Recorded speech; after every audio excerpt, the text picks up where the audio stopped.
やっほやっほ、イヤホン買ってるかい？ふぐみかんのイヤホンレビューの時間だよ。今回紹介するのは、お久しぶり、探知ジムから、超入門級イヤホン、バニーだ。探知ジムは、スペースなど、低価格モデルを結構前から展開していて、うちのメーカーからポータブルオーディオに入門してくれという、初心者から学生さんにまで、優しいブランドとして活動している。とはいえ、従来のモデルは、リケーブルできず、耳掛けもできない、ライトな仕様でかつお安い、というモデルばかりだったんだけど、今回のバニーに関しては、リケーブルもできます。外装も耳掛け装着を前提にしたタイプです。と、ライト層専用の、通常の耳から垂らす装着方法で、リケーブルのできないイヤホン、というフォーマットから脱却し、上位機種をすでに愛用している人も納得する、リケーブル可能、耳掛け構造、というフォーマットで発売されたぞ。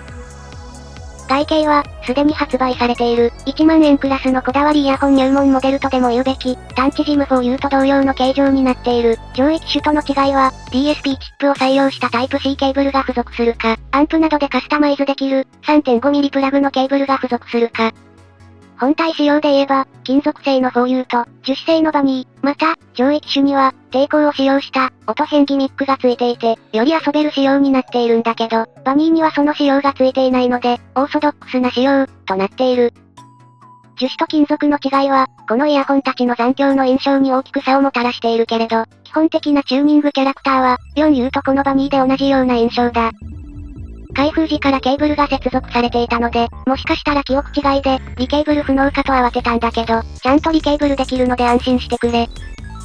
USB-C ケーブルの質感も良好で、取り回しやすい外観となっている。アップグレードケーブルも選択できるんだけど、その価値があるのかどうかは、音質を実際にテストしてからだな。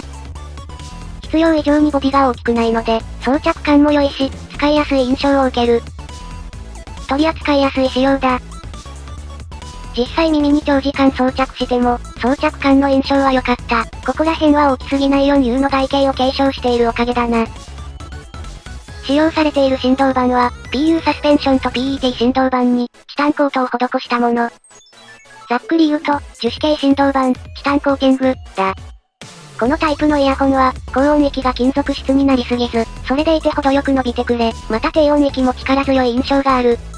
中国系のイヤホンでは決して主流ではないものの、2010年代くらいの日本製5000くらいのイヤホンの定番の振動板として扱われていた構成の一つで、当時の低価格モデルだと、通所の PET 振動板か、このチタンコートが行われているかで、音色の印象が一段レベルが違う、という印象があった。現在では、樹脂系振動板の製造技術と薄さが一段向上したので、そこまで樹脂振動板と圧倒的な差がついているわけではないけれど、音色を自然かつしっかり聞きたいのなら、この選択肢はありだと思うぞ。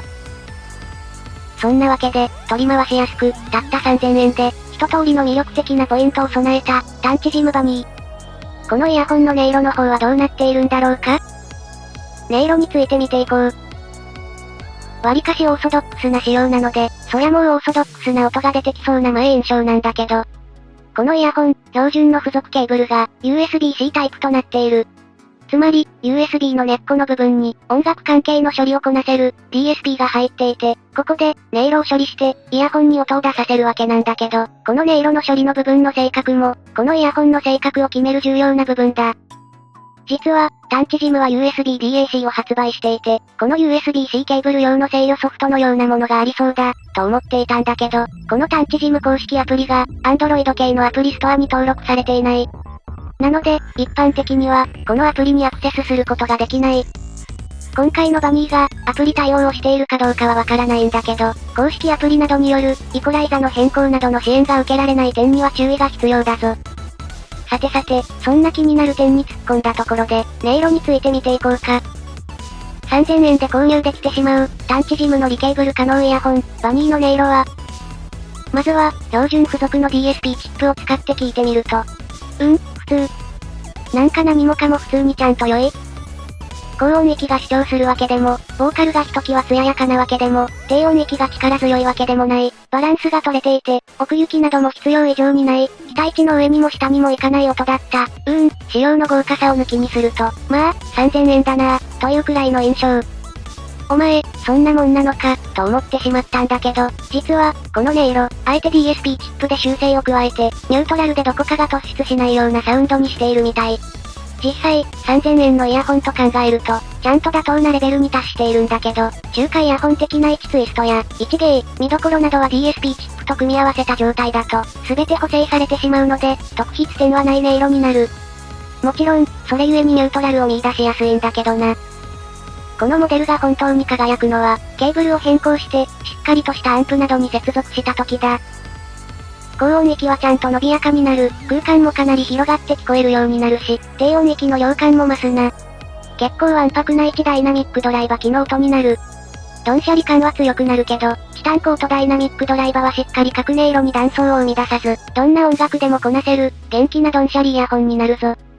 バランスだけではなく、解像度、分離感、空間表現もアンロックされる感じで、4U では抵抗を挟むことにより、極端な音が出ないように調整されていたんだけど、イヤホンという環境で、しっかり個性を楽しむサウンドが好きな自分としては、USB-C ケーブルの支援を受けない状態になったバニーが一番好みだな。